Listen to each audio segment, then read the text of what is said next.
Hey guys, welcome to another video and another installment of Nutrition with Nick. I greatly do appreciate you clicking on to this video. And today's topic, Weight Management 101. Alright guys, so there are a number of factors behind your weight and how you regulate it. So we're going to go over a few of the basics and then ones that you can control, and then unfortunately there are several you can't control. Alright guys, the first thing we're going to talk about in regards to what your weight is your age. Now your age plays a huge factor in your metabolism. The average male metabolism peaks at about age 30, and for females, unfortunately ladies, it's about age 25.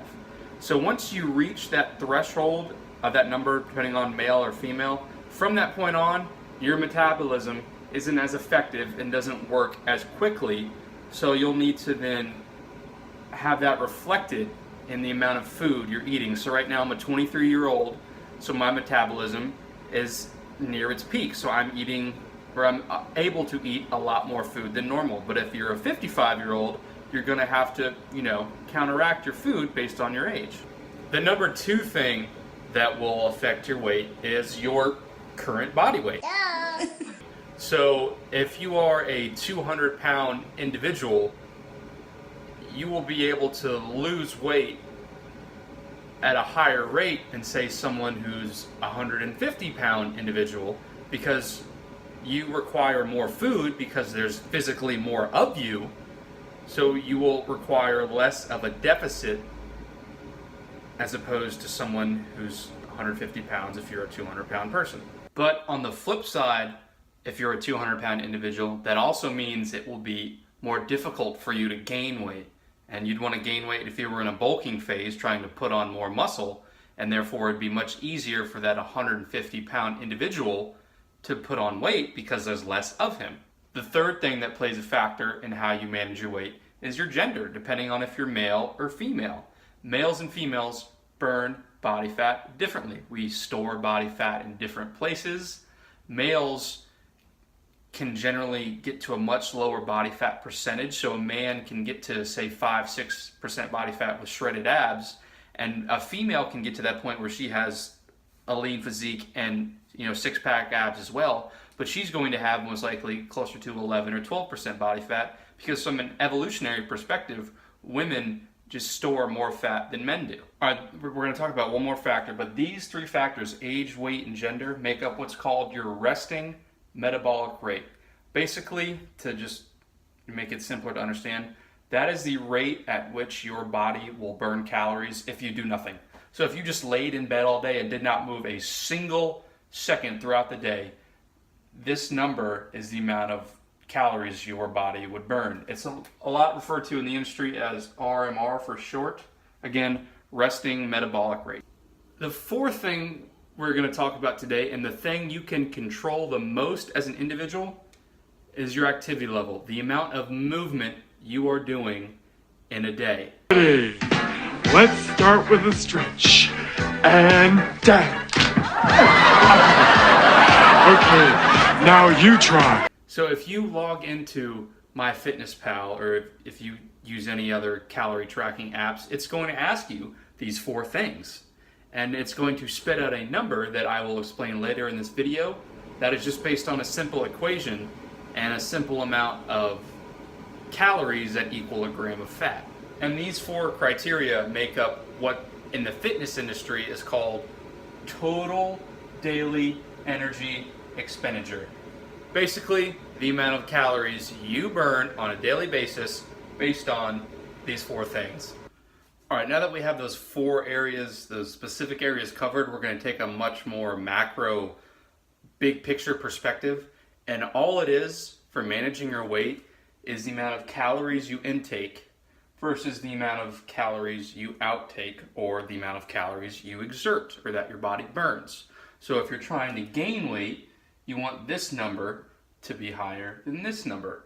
If you're trying to lose weight, obviously vice versa, you want the amount of calories out to be more than the amount of calories in. I'm sure you're all going, oh, Nick, we already knew that. And that's true. That is the most basic form of weight management that people know. But what I'm about to get into now is the actual numbers the actual math behind how you actually lose weight. So we're going to start off with here. 1 pound of fat equals roughly 3,500 calories. So going with that, if you want to lose weight, basically what you need to do is consistently be in a caloric deficit, and the amount of a deficit you are in is going to dictate how fast you lose that weight. Now I'm going to give you guys an example of how the math actually works out. So we're going to do two different scenarios here. Scenario 1, or person A, is a 23-year-old male currently weighing 190 pounds with a caloric maintenance of 3,000 calories. That's the amount of calories this person could eat on a daily basis without losing weight, based on their age, gender, and weight, and also their activity level going into that. I'll want to consume 2,500 calories per day. What do you mean? Now, that means per day I will be eating at a 500 calorie deficit. Because remember, my maintenance is 3,000 calories, and I'm eating 2,500, so with a little basic math, I'm at a 500 calorie deficit per day. And then if you elongate that over 7 days, 500 times 7 equals 3,500 total calorie deficit. Now what that means, this number right here, remember 3,500 calories is a gram of fat.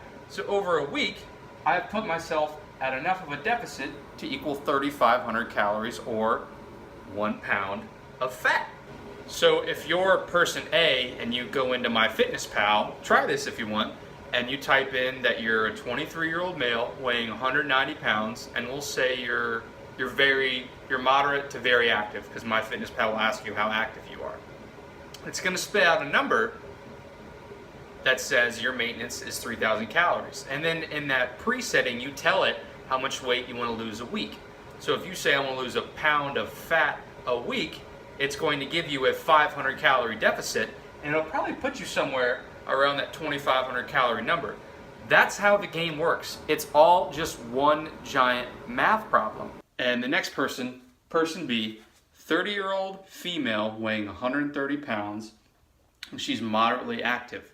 So her caloric maintenance, or the amount of calories she could eat while maintaining the same weight, so not gaining or losing, is about 2,030 calories.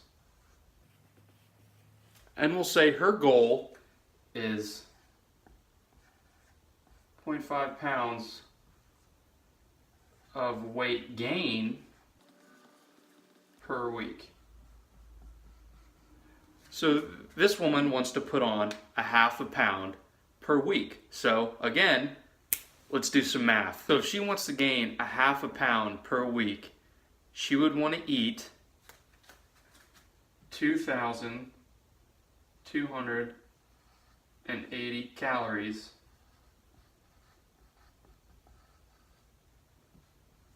per day. Now, how do we arrive at that? We have her 2,030 caloric maintenance right there, and then we have her 2,280 calories here.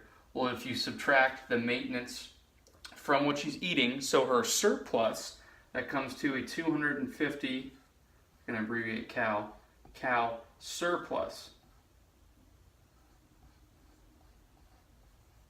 per day. Now, multiply that 250 calorie surplus times 7 days,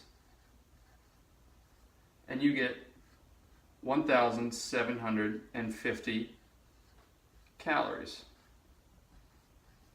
That's how much of a surplus she's eating at per week. Now, 3,500 divided by that number is 2.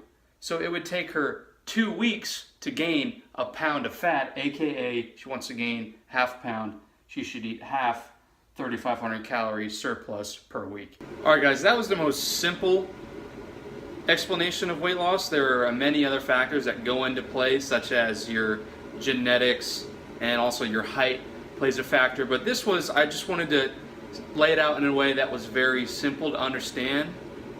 And so for the average person could be able to take all their numbers, and there's a ton of different calculators you can go into online to get what your resting metabolic rate would be, as we talked about earlier, and when you include your activity level. Now you have to be honest with yourself here. If you work a desk job such as I do, Some photos. Damn it! Damn! Okay, hold on. Judge is in session. What is the problem here? You put my stuff in Jell-O again.